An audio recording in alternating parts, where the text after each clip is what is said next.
Ilara's stomach churned. Her moral compass spun wildly. This wasn't her. Not the Ilara who sketched portraits of street musicians and dreamt of exhibiting in grand galleries, but the image of her mother's pale face, the shallow breaths, the doctor's grim pronouncements, eclipsed all else. What was a little dignity? A moment of discomfort, if it meant her mother could live? The email promised complete anonymity, a one-time transaction, no strings attached. A desperate voice inside her whispered, "It's just a job." For Mom, a fragile, unspoken agreement settled between them. The golden cage still existed, but now, inside it, two unwilling captives had found a common enemy and a shared purpose. The fight for Thorn Industries was no longer just Alexander's, it was theirs. And Ilara, the struggling art student, found herself unexpectedly drawn into the heart of a corporate conspiracy, not as a victim, but as a crucial, unexpected ally. The path ahead was perilous, but for the first time since this nightmare began, Ilara felt a spark of something other than fear, a quiet, determined resolve. The fragile alliance forged between Ilara and Alexander in the quiet solitude of his study solidified into a determined partnership. The initial awkwardness between them began to dissipate, replaced by a shared sense of purpose and a nascent, unspoken trust. They were two unlikely conspirators, united against a common, cunning enemy. She reread the email countless times, dissecting every word, searching for a trap, a hidden clause, but there was nothing, just the offer, stark and tempting. The sender insisted on absolute secrecy, a non-disclosure agreement that would bind her to silence. This anonymity, while unsettling, also offered a strange kind of comfort. No one would ever know. It would be a ghost in her past, a necessary evil for a greater good. Their mission was clear: gather irrefutable evidence against Richard Thorn. They couldn't just rely on Alexander's father's old journal entries or a 20-year-old police report that had been dismissed as an accident.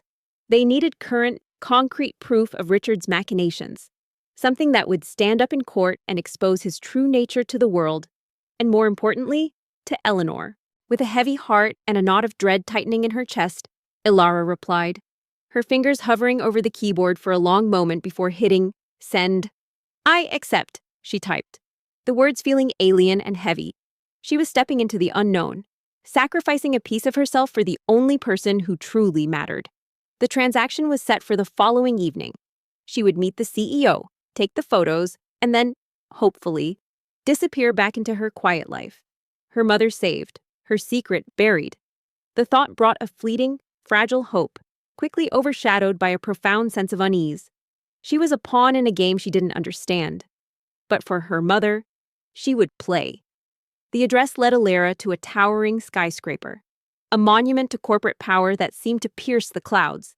Her heart hammered against her ribs as she stepped into the opulent lobby, the marble floors gleaming under the soft, recessed lighting. Every detail screamed wealth, a stark contrast to the worn-out canvases and paint-stained clothes that were her usual companions. A sleek, silent elevator whisked her to the top floor, where a discreet assistant led her into a vast, minimalist penthouse. They began working in secret, often late into the night, after the household staff had retired and Eleanor was asleep. Ilara, with her keen eye for detail and her analytical mind, proved to be an invaluable asset. Alexander, burdened by years of suppressed grief and suspicion, found a surprising clarity and renewed energy with Ilara by his side. And there he was, Alexander Thorn. Their first step was to meticulously re-examine the Thorn family trust document. Alexander had copies of all the amendments and clauses. They pored over the legal jargon, highlighting every ambiguous phrase, every potential loophole Richard might exploit. They discovered that while the primary heir, Alexander, had to be married by his 30th birthday, there were also clauses regarding the management of the company in the interim, and specific conditions under which a trustee, Richard, could assume temporary or even permanent control if the heir was deemed unfit or incapable. This hinted at Richard's long-term strategy, not just a last-minute grab. He stood by a panoramic window, his back to her, silhouetted against the city lights. Even from behind, his presence was commanding. When he turned, Ilara felt a jolt. He was younger than she expected, perhaps late 20s or early 30s, with sharp, chiseled features, dark, intense eyes, and a jawline that spoke of unwavering resolve. His tailored suit seemed to be a second skin, exuding an aura of cold, unapproachable power. There was an undeniable handsomeness, but it was overshadowed by a palpable air of detachment, almost a weariness. Next, they delved into Thorne Industries' financial records. Alexander, as CEO, had access to everything, but Richard, as a senior board member, also had significant influence. They cross-referenced transactions, looking for anomalies, unusual expenditures, or sudden shifts in company assets. Elara, despite her lack of corporate finance experience, picked up on subtle discrepancies Alexander might have overlooked, asking insightful questions that forced him to reevaluate certain data points. "Elara Vance," he stated, his voice deep and resonant, devoid of any warmth. It wasn't a question. "You're punctual. Look at this." Elara pointed to a series of large transfers to an offshore account, disguised as consulting fees. "These started appearing right after your father's death, and they've been increasing steadily. And the recipient company, it's a shell corporation registered in a tax haven, with no clear business operations." Elara swallowed, her throat suddenly dry. "I try to be—" Alexander's jaw tightened. "Richard controls several shell corporations. He's been siphoning funds slowly, systematically, for years. My father suspected it, but he never had concrete proof." He gestured vaguely towards a professional camera setup in the corner of the room, a stark white backdrop, and a collection of high-end lighting equipment. "The photographer will be here shortly. He's a professional. He knows what's required." His gaze, though direct, seemed to look through her, not at her. It was as if she were merely an object, a necessary component in some transaction. They also investigated Richard's personal finances. It was harder to access, but Alexander used his influence to discreetly obtain records. They found a pattern of lavish spending far beyond Richard's declared income, properties purchased through shell companies, and significant investments in rival companies that directly competed with Thorne Industries' key sectors. This was not just about inheriting. It was about systematically weakening the company from within, making it easier to seize control and then strip its assets. The session was excruciatingly awkward. The photographer, a brisk, efficient man, gave instructions in clipped tones. "Closer. Look at him. Touch his arm. A little more intimacy, please." Elara forced herself to comply, her movements stiff, her smile strained. Alexander remained largely impassive, his expressions carefully controlled. His touch, when required, was light, almost hesitant. There were moments, though, when their eyes met, and Elara thought she glimpsed something beneath his stoic exterior, a flicker of discomfort, perhaps even a hint of resignation. It was fleeting, gone as quickly as it appeared, but it was enough to make her wonder, was he as uncomfortable with this as she was? Was he also a pawn in some larger game? The most damning discovery came when they found a series of encrypted emails on an old, forgotten company server that Alexander managed to access. These emails were between Richard and a private investigator, dating back years. The content was chilling. Richard had been actively tracking Alexander's personal life, documenting his relationships, and even attempting to sabotage them to ensure Alexander remained unmarried. He had orchestrated chance encounters with unsuitable partners and even spread rumors to deter potential matches. The poses grew more intimate, more unsettling. Elara felt her cheeks flush, a wave of humiliation washing over her. She focused on her mother's face, on the hospital bills, on the life-saving treatment the money would provide. "It's just a job. It's just a job." She repeated the mantra in her head, trying to numb herself to the invasive nature of the act. One email, sent just weeks before Alexander's 30th birthday, explicitly detailed Richard's plan to trigger the trust clause and assume full control. It mentioned the poor art student as a last-ditch desperate measure Alexander was taking, and Richard's intent to discredit the marriage once it happened, claiming it was a sham and therefore invalidating the clause. The intimate photos were Richard's leverage. Proof of the sham if Alexander hadn't gone through with the marriage. Alexander's desperate photo session, intended to create a plausible engagement, had been precisely what Richard wanted, albeit for a different, more nefarious purpose. Richard had been counting on Alexander's desperation, knowing he would make a rash decision. Finally, after what felt like an eternity, The photographer announced, "That's a wrap." Alara felt a cold dread settle over her. Richard wasn't just greedy, he was a master manipulator, playing a long game, anticipating every move. The intimate photos were not just a means to an end for Alexander, they were a trap, a pre-planned piece of Richard's elaborate scheme to invalidate the marriage and seize the company. Alara quickly pulled away from Alexander, a desperate need for space consuming her. She avoided his gaze, gathering her meager belongings. "Thank you," she mumbled, not sure what she was thanking him for. "He knew," Alara whispered, the realization hitting her with full force. "He knew you were desperate. He probably even orchestrated the anonymous offer, or at least knew about it, and let it happen, knowing he could use it against you." Alexander merely nodded, his eyes distant once more. "The funds will be transferred to your account by morning." Alexander's eyes blazed with a cold fury. "He's been planning this for years. He wanted to ensure I failed, one way or another." She left the penthouse feeling hollowed out, a strange mix of relief and profound shame. The air outside felt cool against her burning cheeks. The money would come, her mother would be saved. But the encounter with Alexander Thorne, the enigmatic CEO, had left an indelible mark. He wasn't the playboy she might have imagined. He was a man shrouded in an almost impenetrable aura of coldness. Yet with a hint of something fragile beneath, the experience was over. But the unsettling questions it raised lingered, a disquieting echo in her mind. She wanted nothing more than to forget this night, to erase the memory of his distant gaze and her own desperate compromise. The morning after the unsettling photo session, Alara woke with a heavy heart but a glimmer of hope.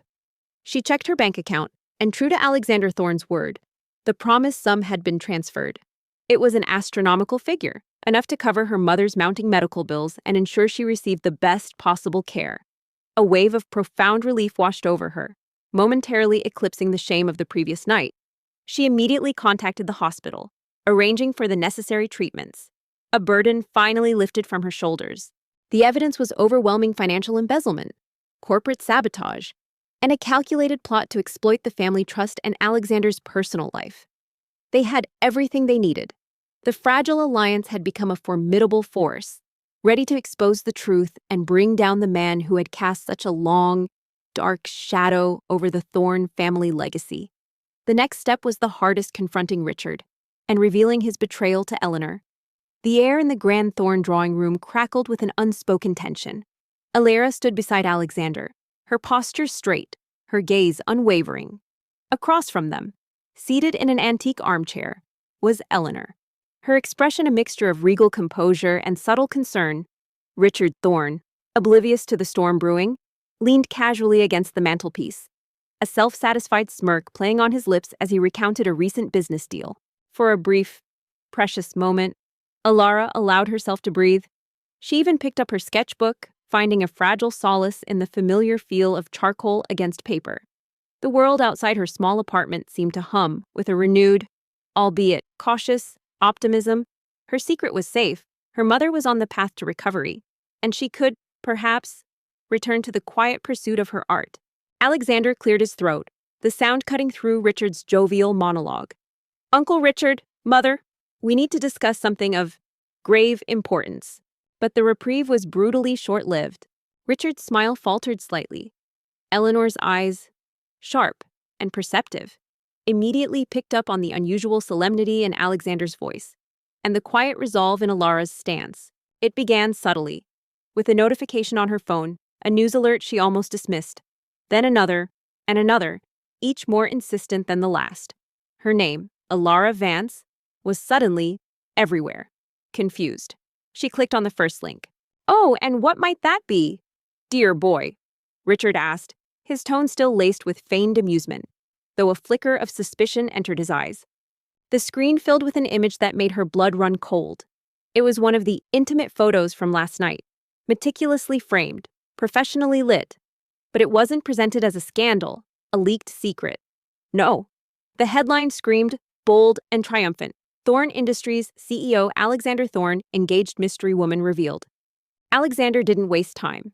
He placed a thick folder on the polished mahogany table, its contents a damning testament to Richard's deceit.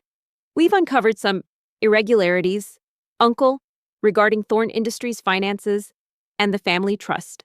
Ilara stared, her mind struggling to process the words. Engaged. To her, the photo showed Alexander looking at her with an expression she couldn't quite decipher, a hint of a smile on his lips, while her own face, though strained, was clearly visible. It was a perfectly crafted illusion of a loving couple, a public declaration. Richard's face hardened. His forced joviality vanished, replaced by a cold, calculating mask. Irregularities. What nonsense is this? Are you accusing me? Alexander. Her phone began to ring incessantly. Friends, classmates, even distant relatives.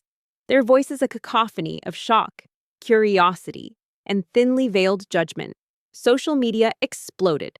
Her name, once obscure, was trending. The intimate photos were not a private transaction. They were a carefully orchestrated public announcement. We're not accusing Uncle, Ilara interjected, her voice clear and firm. We're presenting evidence.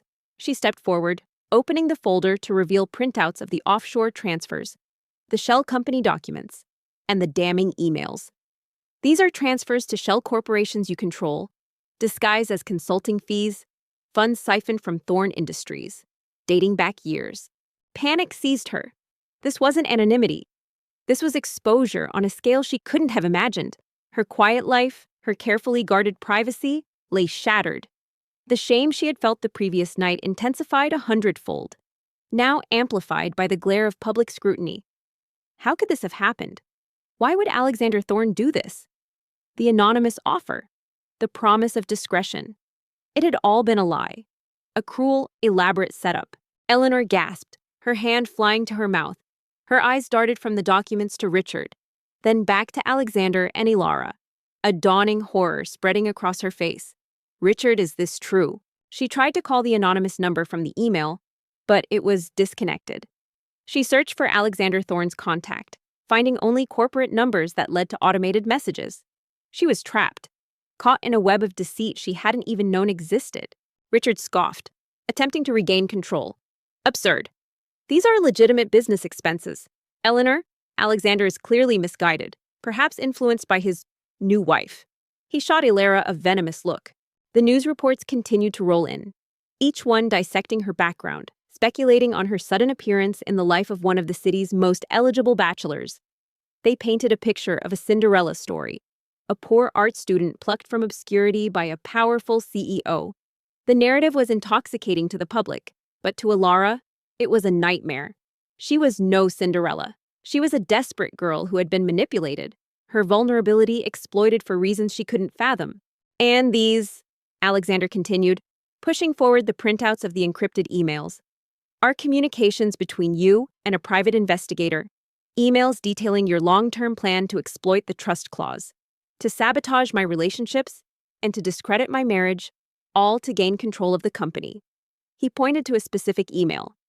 You even knew about Ilara's desperate situation, and you let the anonymous offer happen, planning to use the intimate photos as leverage to invalidate our marriage. The world had irrevocably changed in a single night. She was no longer just Ilara Vance, the struggling art student. She was now Alexander Thorn's fiancée, a public figure thrust into a spotlight she never sought, her private life laid bare for the world to scrutinize. The money had saved her mother, but at what cost to herself? The unsettling questions from the previous night returned with a vengeance, now accompanied by a chilling realization she was entangled in something far more complex and dangerous than a simple transaction. Her life, as she knew it, was over. The doorbell rang, a sharp, insistent sound that cut through the stunned silence of Ilara's apartment. She had spent the last few hours in a daze, the relentless media storm swirling around her like a suffocating cloud. Who could it be? Friends? Reporters? Or perhaps even Alexander Thorn himself, coming to explain this cruel deception? The color drained from Richard's face. His carefully constructed facade crumbled, revealing the raw, ugly truth beneath. He looked from Alexander's unwavering gaze to Eleanor's horrified, heartbroken expression. There was no escape. She opened the door cautiously, her heart pounding. Standing on her modest doorstep was a woman who radiated an aura of formidable power and impeccable style. Her silver hair was coiffed flawlessly. Her tailored suit exuded understated luxury, and her eyes, sharp and intelligent, seemed to assess Ilara with a single, piercing glance. This was no reporter. This was Eleanor Thorne, Alexander's mother. "Eep! You little brats!" Richard snarled, his voice a guttural growl, completely dropping his previous pretense. "You think you can stop me? I built this company, piece by piece.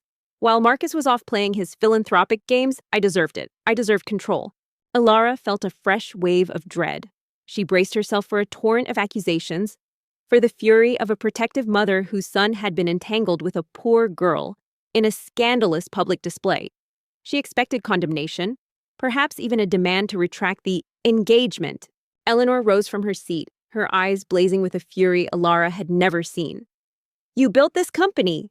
You betrayed your brother. You stole from us. And you tried to ruin Alexander's life. And mine. All for greed." Her voice trembled with a mixture of rage and profound sorrow. "My own brother. How could you?" But Eleanor Thorne's first words were not what Ilara anticipated. Richard laughed, a harsh, humorless sound. "Marcus was weak. He was going to run this company into the ground. I was saving it. And as for his accident," he paused, a cruel glint in his eyes. "Well, some accidents are just more convenient than others, aren't they?" "Ilara Vance," Eleanor stated, her voice cool and measured, yet with an undeniable steel beneath it. "May I come in? We have much to discuss." A chilling silence descended upon the room. Ilara felt a cold shiver run down her spine. Alexander's face went ashen, his eyes fixed on his uncle, a realization of unspeakable horror dawning on him. Richard's casual admission, though indirect, was a confession. Ilara, too stunned to refuse, stepped aside. Eleanor swept into the small living room, her gaze taking in the worn furniture, the overflowing bookshelves, the faint scent of turpentine and old paper. She didn't look disdainful, merely observant. You murdered him," Alexander whispered, his voice laced with disbelief and raw pain. "You killed my father." "I imagine you're quite confused," Eleanor began, turning to face Ilara, "and perhaps a little angry. I assure you, this situation is unconventional, to say the least."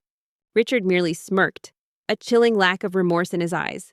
"He was in my way, just like you are now. But you're too late. The company is mine." He lunged for the folder on the table, attempting to snatch the evidence. Ilara found her voice, though it trembled. "Unconventional Mrs. Thorne. Your son just announced our engagement to the entire world. Based on photos I took under the assumption of anonymity, my life is ruined." But Alexander was faster. He slammed his hand down on the folder, pinning it to the table. "No, Uncle, it's over. You're finished." Eleanor raised a perfectly manicured hand, a gesture that commanded silence. "Your life is not ruined, Miss Vance. It is merely redirected. And as for anonymity, that was never truly an option, not for the outcome we required." Eleanor, tears streaming down her face, looked at her brother with utter devastation. The man she had known, her family, her blood, was a monster. The betrayal was complete, shattering her world. The confrontation had been brutal, but the truth, finally unveiled, was far more devastating than any of them could have imagined. The immediate aftermath of Richard's confession was a maelstrom of raw emotion.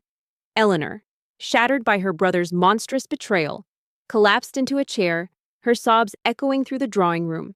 Alexander, his face a mask of cold fury, immediately contacted his legal team, initiating the process to strip Richard of all his company holdings and press criminal charges. Ilara, though shaken by the chilling admission of Marcus Thorne's murder, felt a grim satisfaction. The truth, however painful, was finally out. Ilara stared, bewildered. Outcome? What outcome? The Thorne family, a pillar of the city's elite, was about to face its biggest scandal. Alexander knew they couldn't sweep this under the rug. Richard's actions were too egregious, too far-reaching. More importantly, Alexander and Ilara understood that a carefully controlled narrative was essential to protect Thorne Industries and, ironically, their unconventional marriage. Eleanor took a deep breath, her gaze unwavering. "My son, Alexander, is under immense pressure. There is a clause in the Thorne family trust, a very old, very specific clause, that requires him to be married by his 30th birthday to fully inherit and control Thorne Industries. He turns 30 next week. His uncle, Richard, has been circling like a vulture, waiting for him to fail. With Eleanor's reluctant but firm consent, Alexander called an emergency press conference the very next morning. The media, already buzzing with speculation about the sudden engagement, descended upon the Thorne estate like vultures. Alara stood beside Alexander, her hand subtly clasped in his, a silent display of unity that belied the storm within. Alara's mind reeled. A family trust, an inheritance. This was far more complicated than she could have imagined. But why me? Why these photos? Alexander, usually reserved, spoke with a newfound authority and a quiet intensity that captivated the room. He didn't shy away from the truth. He laid out the evidence meticulously, the years of financial embezzlement, Richard's calculated attempts to destabilize Thorne Industries, and his sinister plot to exploit the family trust. He presented the damning emails, the fraudulent transactions, and even alluded to the suspicious circumstances surrounding his father's death, carefully framing it as a long-standing family suspicion that was now being investigated. Alexander was desperate, Eleanor continued, a hint of something akin to pain flickering in her eyes. He needed a plausible engagement, and quickly. The photos were his last-minute attempt to create a public narrative. He chose you because, well, you were available, discreet, and frankly, your background made for a compelling Cinderella story that would distract from the suddenness of it all. She paused, then added, and because he believed you were trustworthy enough not to expose the true nature of the arrangement, my uncle, Richard Thorne, has systematically betrayed the trust placed in him. Alexander stated, his voice resonating with conviction. He has embezzled funds, attempted to seize control of this company through fraudulent means, and has been actively working against the best interests of Thorne Industries for years. Alara felt a cold knot form in her stomach. So, she was a prop, a convenient solution to a family crisis. Then, he turned to Alara, his gaze softening almost imperceptibly. And as for my marriage to Alara Vance, he continued, a subtle shift in his tone. What began as a necessary measure to protect my inheritance from my uncle's machinations has unexpectedly blossomed into something far more profound. Alara, with her unwavering integrity and courage, was instrumental in uncovering the full extent of my uncle's deceit. She is not just my wife, she is my partner, my ally, and the reason we stand here today, ready to fight for the future of Thorne Industries. However, Eleanor continued, her voice gaining a new intensity. The public announcement has been made. There's no turning back now. The Thorne family's reputation, Alexander's inheritance, the future of Thorne Industries. It all hinges on this. Which brings me to my proposition. Alara felt a wave of warmth spread through her. His words, spoken publicly, were an unexpected balm. He wasn't just defending their marriage, he was acknowledging her strength, her role in this battle. Eleanor opened her elegant handbag and produced a thick envelope, placing it on Alara's small coffee table. Inside, you will find a substantial sum of money, far more than what was initially promised, and a prenuptial agreement. I am here, Miss Vance, to demand that you marry Alexander. Tomorrow. The press, initially hungry for scandal, was stunned. The narrative flipped instantly. What had been perceived as a scandalous, forced engagement now transformed into a heroic tale of corporate espionage and a young couple bravely exposing corruption. Headlines shifted from poor girl marries CEO to Thorne CEO exposes uncle's betrayal, saves empire. Public opinion, fickle as it was, swung firmly in their favor. Sympathy for Alexander and newfound admiration for Alara surged. Alara gasped, stepping back as if struck. Marry him. But it's a sham, I don't know him. Richard Thorne's reputation was utterly annihilated. The public, once fascinated by his charm, now viewed him with disgust. Legal proceedings began swiftly, freezing his assets and preparing for a high-profile trial. It will be a marriage of convenience, Eleanor stated, her voice firm. For a period. Until Alexander secures his position, you will be compensated handsomely. Your mother's medical care will be fully covered, for life, and your artistic endeavors will be funded. In return, you will be Alexander Thorne's wife, in name and in public appearance. It is crucial, Miss Vance, for all of us. Eleanor, though still reeling from the shock, began to see the wisdom in Alexander's approach. The public revelation, while painful, had salvaged the family's name and the company's integrity. She looked at Alara with a new respect, a silent acknowledgement of the young woman's courage and resilience. Alara stared at the envelope, then at Eleanor's unyielding face. The money, the promise of her mother's complete recovery, the funding for her art. It was everything she had ever dreamed of, offered in the most nightmarish way imaginable. But the alternative, public humiliation, her mother's health potentially jeopardized, and the wrath of the powerful Thorne family. She was trapped. Again. This time, the stakes were even higher. The desperate deal had just escalated into an unimaginable demand. The silence in Alara's small apartment stretched, heavy and suffocating, broken only by the frantic hammering of her own heart. Eleanor Thorne watched her, an unreadable expression on her face, waiting for an answer. The envelope on the coffee table seemed to pulse with an almost sinister glow, representing both salvation and an unimaginable sacrifice. As the dust began to settle, a strange sense of calm descended upon the Thorne mansion. The immense pressure that had surrounded Alexander and Alara's marriage of convenience began to dissipate. They had faced a formidable enemy, exposed a dark truth, and emerged, against all odds, stronger. The public believed in their story, and more importantly, they were beginning to believe in it themselves. What had started as a transactional agreement, a desperate deal, was slowly, unexpectedly, transforming into a genuine connection, forged in the crucible of shared adversity. The battle for Thorne Industries was far from over, but they had won the first, crucial skirmish, and in doing so, had found an unexpected bond. With Richard Thorne's public disgrace and the swift initiation of legal proceedings, the suffocating pressure that had defined Alexander and Alara's lives began to lift.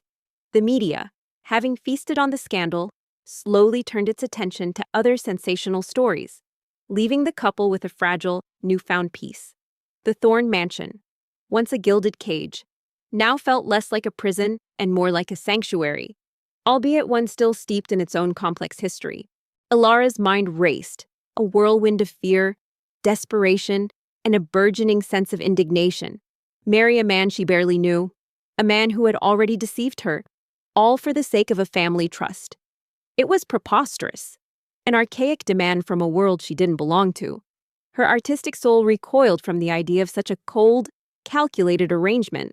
The forced proximity, the shared secret, and the intense battle against Richard had, against all odds, forged an unexpected bond between Alexander and Alara. The initial awkwardness that had defined their interactions slowly gave way to a quiet understanding.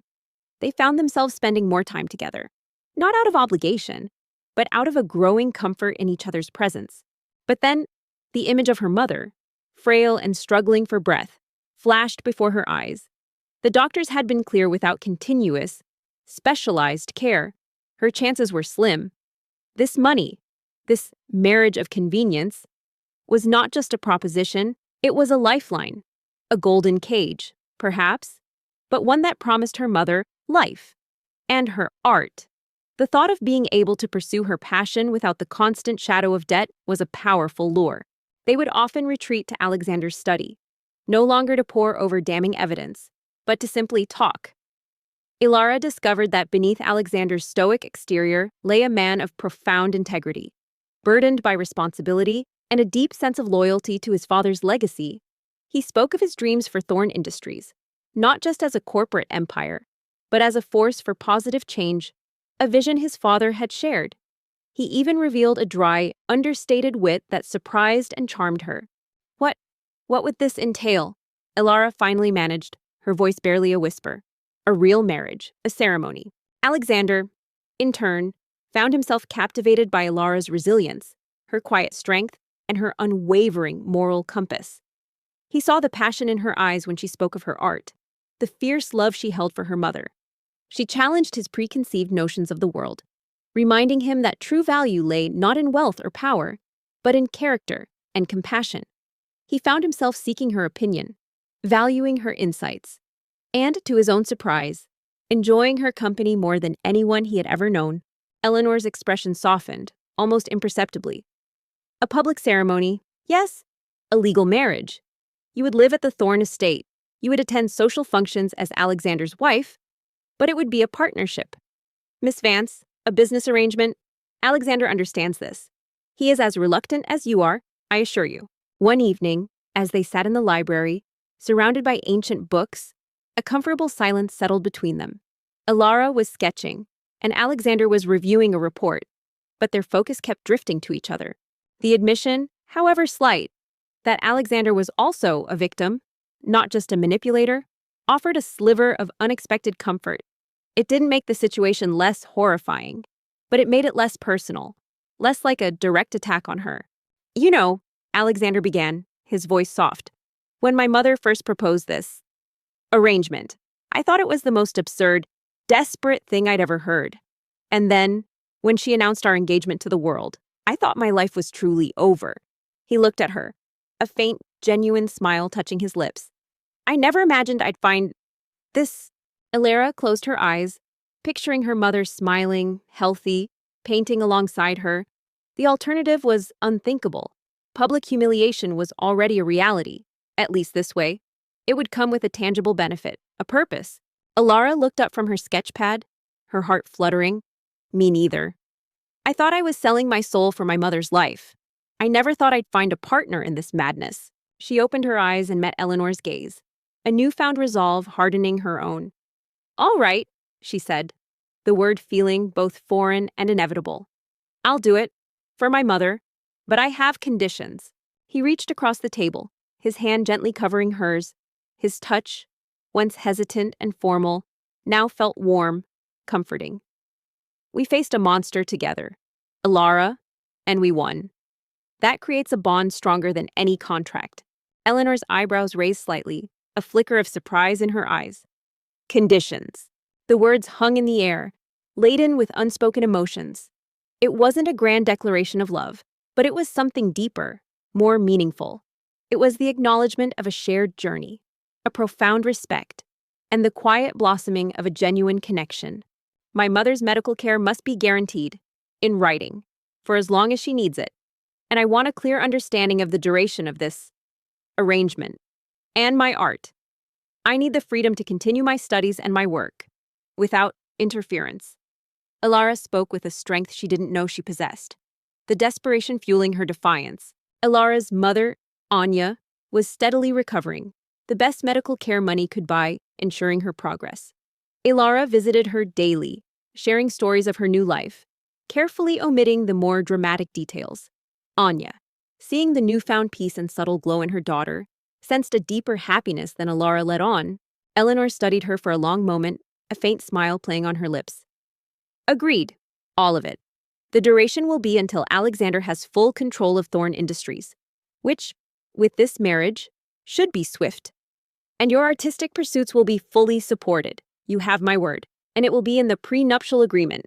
The legal battle against Richard was progressing, though slowly. His assets were frozen, his reputation in tatters. The threat he posed to Thorn Industries was neutralized. With the immediate danger gone, Alexander could finally breathe. And in doing so, he allowed himself to see Alara not as a temporary solution, but as a permanent, cherished presence in his life. The next day was a blur, a whirlwind of legal documents, fittings for a designer wedding dress that felt alien on her skin, and a hastily arranged civil ceremony. The media, already in a frenzy, went into overdrive. The Poor Girl Marries CEO narrative exploded, dominating headlines and social media feeds. Alara, in a stunning white gown that felt like a costume, walked down a short aisle in a private room at the Thorn estate, her hand in Alexander's, his touch still cool and formal. What had begun as a cold, transactional marriage of convenience was slowly but surely transforming. It was no longer about fulfilling a clause or protecting an inheritance. It was about two people, brought together by extraordinary circumstances, who had found something real and unexpected in each other. The golden cage had opened, not because they had escaped it, but because they had found a way to make it their home, together. A new beginning, forged in the fires of adversity, was quietly taking root. The city held its breath as the trial of Richard Thorn commenced. It was a spectacle, a high-profile case that dominated headlines and talk shows, pulling back the curtain on the dark underbelly of corporate power and family betrayal. The courtroom, usually a somber space, buzzed with reporters, legal experts, and curious onlookers. all eager to witness the downfall of a man once considered untouchable. He looked as stoic as ever, his eyes betraying nothing. Their vows were simple, recited almost mechanically. The kiss, when it came, was a chaste brush of lips, devoid of emotion. It was a performance, a meticulously staged act for an unseen audience, for the family trust, for the vultures circling Thorne Industries. Elara felt a knot of apprehension tighten in her stomach. She was a witness, a crucial part of the prosecution's case.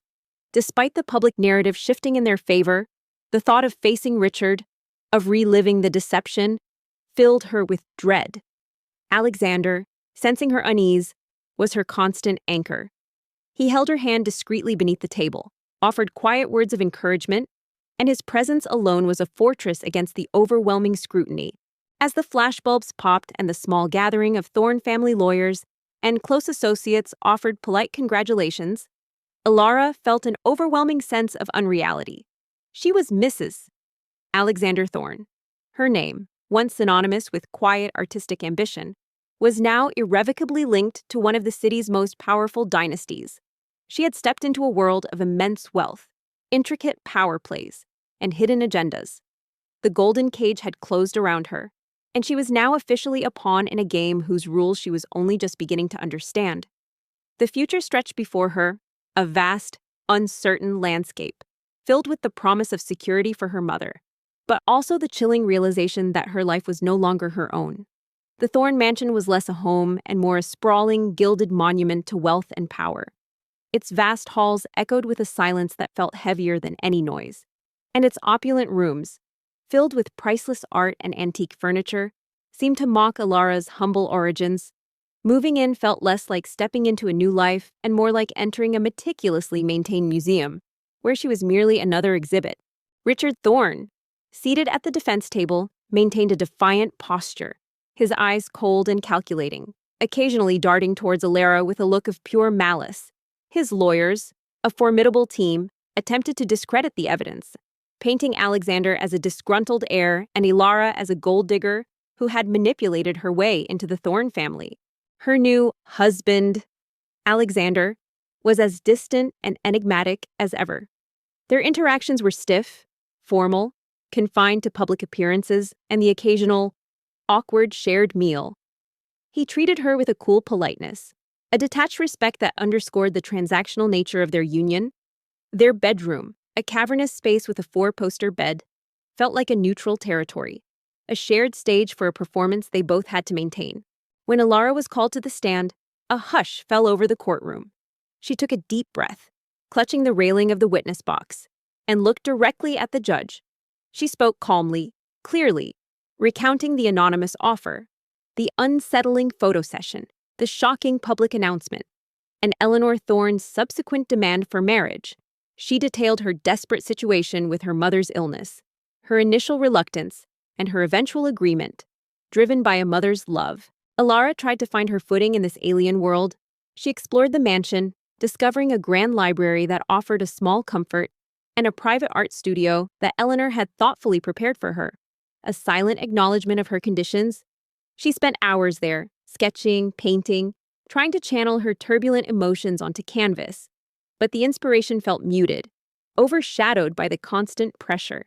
Then, with a quiet strength that resonated through the room, she described how she and Alexander had meticulously uncovered Richard's scheme, the siphoning of funds, the manipulation of the trust, the calculated attempts to sabotage Alexander's life. She presented the copies of the incriminating emails, her voice unwavering as she read out Richard's chilling words, exposing his long-term plan and his intent to invalidate their marriage. The Thorne family, a constellation of distant relatives and powerful associates, was a labyrinth of unspoken rules and subtle judgments. Most treated her with a polite curiosity, but some, like Alexander's former fiancée, Serena, were openly hostile. Serena, a woman of striking beauty and impeccable pedigree, made no secret of her disdain for Elara, her eyes sharp with resentment whenever Alexander was near. A sudden engagement. Darling, how utterly convenient for Alexander, she'd purr, her words laced with venom. Elara learned quickly to navigate Serena's barbed comments, maintaining a facade of polite indifference. I didn't want this life. Ilara testified, her voice imbued with a raw honesty. I just wanted to save my mother. But in doing so, I stumbled upon a truth that needed to be exposed. Mr. Thorne's actions were not just against Alexander or the company. They were against integrity, against justice, and against the memory of a good man. But it was Alexander's uncle, Richard Thorne, who truly unsettled her. Richard was a man of imposing stature, with a booming laugh and an overly jovial demeanor that didn't quite reach his calculating eyes. He was always present, always observing. His questions about Ilara's background and her sudden connection with Alexander, a little too probing, a little too frequent. He seemed to take an unusual interest in their marriage, often making comments about the family trust and Alexander's inheritance that sent a shiver down Ilara's spine. Her testimony was powerful, painting a picture of a young woman of unwavering integrity, caught in a web of deceit, yet rising above it with courage. The prosecution rested, confident in the weight of her words and the undeniable evidence. One evening, during a lavish dinner party, Ilara overheard a hushed conversation between Richard and another guest. The clause is airtight, unless Alexander marries by the deadline. A shame, really, for the company. Richard's eyes flickered towards Alexander, then to Ilara, a predatory glint in them that made her uneasy. Alexander followed, his testimony equally compelling. He spoke of his father's suspicions, his own years of quiet investigation, and the profound relief and gratitude he felt for Ilara's role in uncovering the full extent of Richard's betrayal. He looked at Ilara, his gaze filled with an undeniable affection, and stated, "What began as a necessity, a contract, has become the most genuine and profound connection of my life. Ilara is not just my wife. She is my partner in every sense of the word. Her courage brought the truth to light, and her heart has brought a new purpose to mine." Later, while wandering through the mansion's vast corridors, trying to escape the stifling atmosphere of the party, Ilara stumbled upon Alexander in his study. He was hunched over a stack of old documents, his brow furrowed in concentration. He looked tired, burdened.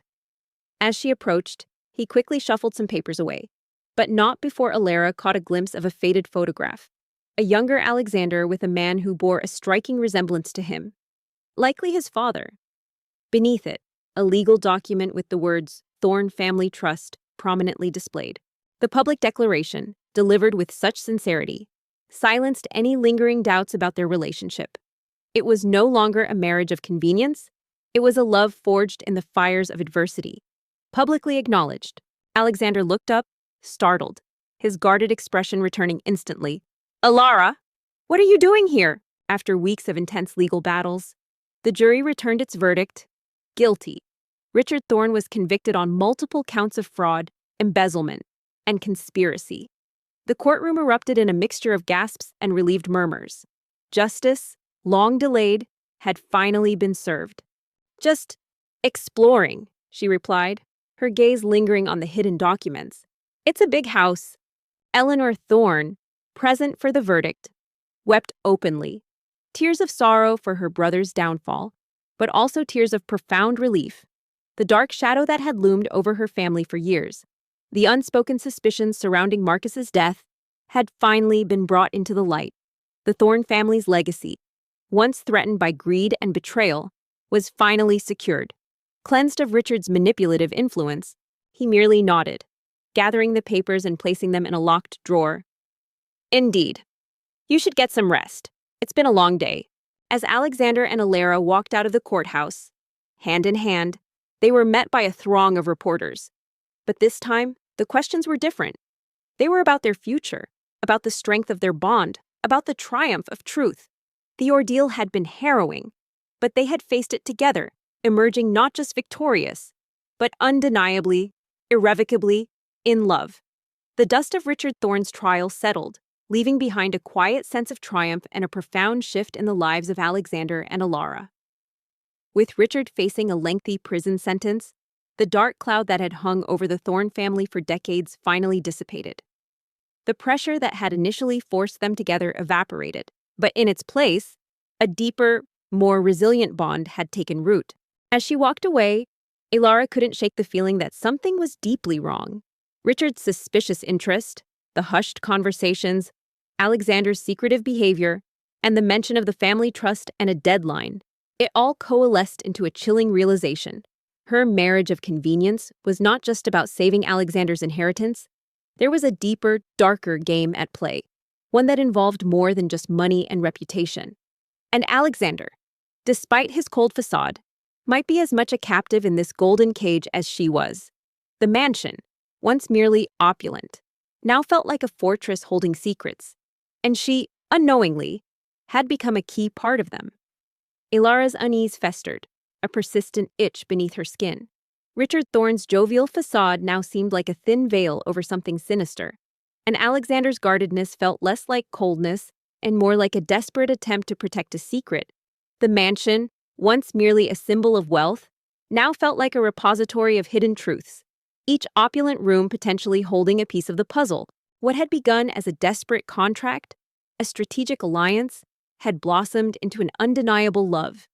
They had navigated betrayal, public scrutiny, and personal vulnerability, emerging stronger and more connected than either could have imagined. Their shared ordeal had stripped away pretenses, revealing the true character of each, and in doing so, they had found a soulmate in the most unexpected of circumstances. She began to observe. She noticed how Richard's eyes would linger on Alexander, a possessive, almost calculating glint in them. She saw the subtle tension in Eleanor's shoulders whenever Richard was present, a flicker of apprehension that belied her usual composure. And Alexander, despite his efforts to maintain a facade of indifference, often seemed distracted, his gaze distant, as if wrestling with unseen demons. Alexander, no longer burdened by the immediate threat to his legacy, shed more of his guarded demeanor. He laughed more freely, his eyes, once so distant, now sparkled with warmth and affection when he looked at Ilara.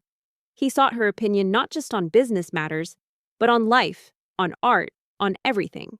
He found joy in the simple things, quiet evenings in the library, long walks in the mansion gardens, or watching her paint, utterly absorbed in her craft. One afternoon, while Alexander was at the office and Eleanor was out for a charity event, Ilara found herself drawn back to Alexander's study. The memory of the hidden documents and the faded photograph gnawed at her.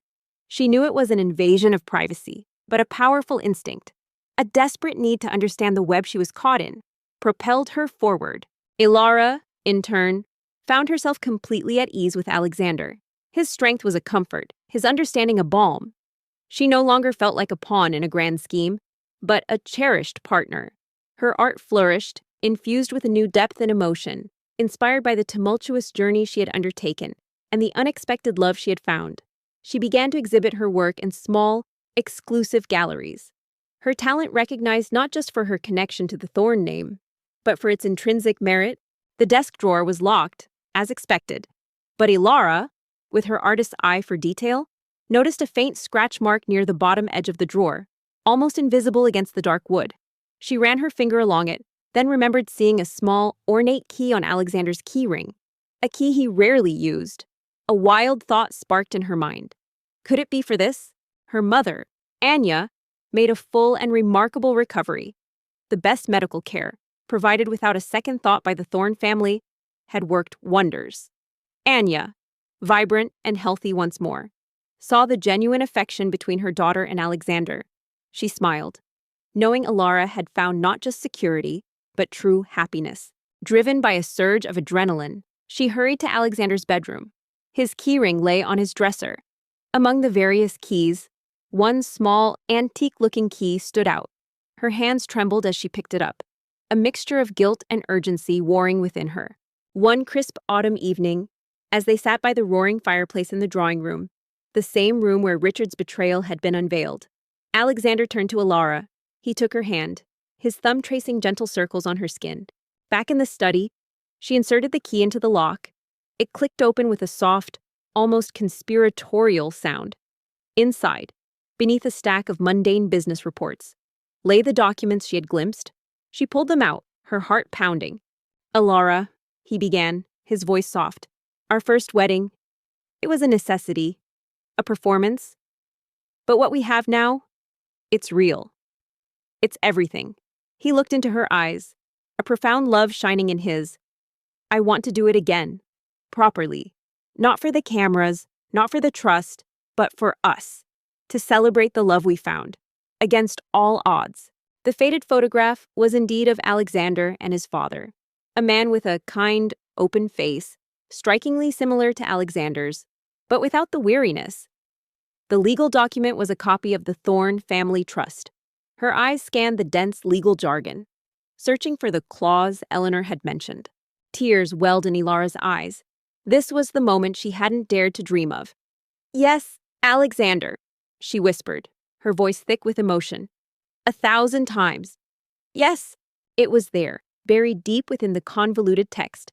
A specific amendment added years ago. Waimomom, should the primary heir, Alexander Thorne, fail to enter into a legal marriage by the commencement of his 30th year, full control and majority ownership of Thorne Industries shall revert to the nearest living male relative, Richard Thorne. They planned a small, intimate ceremony, a renewal of vows that was a true celebration of their love. It was held in the mansion's sprawling rose garden, bathed in the soft glow of twilight. Eleanor, her face beaming with pride and relief, stood by them, a silent testament to the healing and transformation that had occurred within their family. Anya, healthy and radiant, watched her daughter, her heart overflowing with joy. Elara gasped. Alexander's 30th birthday was just days away. As Eleanor had said, this wasn't just about inheritance, it was about control, about power. Richard stood to gain everything if Alexander failed. This time, the vows were heartfelt, promises exchanged not out of obligation, but from the depths of their souls. The kiss was long, tender, and filled with the promise of a lifetime. It was a testament to a love forged in fire, a bond that had not only survived adversity, but had thrived because of it. Elara, once the poor art student forced into a marriage of convenience, now stood as Alexander's beloved wife, not just in name, but in every fiber of her being. She had found her true place, not only as the mistress of the Thorne estate, but as a respected voice within the family's burgeoning philanthropic endeavors, using their influence to help others avoid the desperation she once knew. Years unfurled like a beautifully painted scroll, each one adding new layers to the extraordinary story of Elara and Alexander Thorne. Their love, forged in the crucible of adversity, proved to be not just resilient, but profoundly transformative. They had defied societal expectations, navigated the treacherous waters of corporate intrigue, and emerged as a couple whose bond was admired and whose journey inspired. But then, her gaze fell upon another document, tucked beneath the trust. It was a police report, dated almost 20 years ago. The name of Alexander's father, Marcus Thorne, was at the top. The report detailed a suspicious accident, a car crash on a winding mountain road. The conclusion was accidental, but a small, handwritten note scrawled in the margin caught her eye. Insufficient evidence for foul play, but questions remain. Unexplained brake line severance. Thorne Industries, under Alexander's visionary leadership, flourished.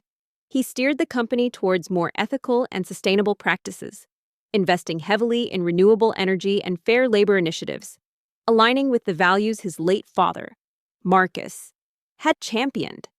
He often credited Elara for reminding him of the human element in business, for grounding him in compassion and purpose beyond profit. Elara's blood ran cold. An accident brake line severance. Could it be murder? And if so, who would benefit Richard? Elara, now a celebrated artist, continued to create breathtaking works, her canvases often reflecting themes of resilience, hidden beauty, and the triumph of the human spirit. Her art was no longer just a personal escape. It became a powerful voice, advocating for social justice and supporting emerging artists from underprivileged backgrounds. She established the Anya Vance Art Foundation, named after her mother, providing scholarships and resources to talented young artists who, like her, faced financial barriers. She shuffled through more papers. There were old financial statements, a few letters from Marcus Thorne to a confidential informant hinting at unethical practices within Thorne Industries, and a series of cryptic journal entries, seemingly written by Alexander's father. One entry, dated just weeks before his death, chilled her to the bone. Richard's ambition knows no bounds. He's trying to manipulate the trust. He thinks I don't see his hand in this, but I do. If anything happens to me, look to the trust, look to the clause. He wants it all. Their life together was a harmonious blend of high society engagements and quiet, intimate moments. They traveled, explored, and continued to learn from each other. Alexander, once the stoic CEO, found a newfound joy in life, a lightness that Ilara had brought into his world. Ilara, once the struggling art student, embraced her role as Alexander's partner, not just as his wife, but as an equal force in their shared endeavors. A profound chill settled over Ilara. This wasn't just about Alexander's inheritance. This was about a hidden history, a potential crime, and a long simmering plot. The intimate photos, the rushed marriage. It was all a desperate counter-move in a much larger, deadlier game. Alexander wasn't just a reluctant groom. He was a man fighting to protect his legacy, perhaps even his life, from a cunning predator. The realization solidified her resolve. She was no longer just an unwilling participant. She was now an unexpected ally, caught in the heart of a Thorne family conspiracy. The weight of the revelations from Alexander's study pressed down on Ilara, a suffocating burden. The Thorne mansion, once merely a symbol of forced grandeur, now felt like a stage for a deadly play. And she, an unwitting actress, she couldn't keep this to herself. The truth, however dangerous, had to be confronted. They often spoke of their unconventional beginning, not with regret, but with a sense of wonder. Who would have thought, Ilara would muse, leaning into Alexander's embrace, that a desperate deal for intimate photos would lead to this? She waited until late that night, long after the household had settled into a deceptive quiet. Alexander was in his study, as usual, the only light spilling from beneath his door, a beacon in the vast darkness of the corridor. Taking a deep, fortifying breath, Ilara knocked. Alexander would smile, kissing her hair. Perhaps fate has a strange way of bringing people together, even through the most convoluted paths. All I know is, I wouldn't trade our journey for anything.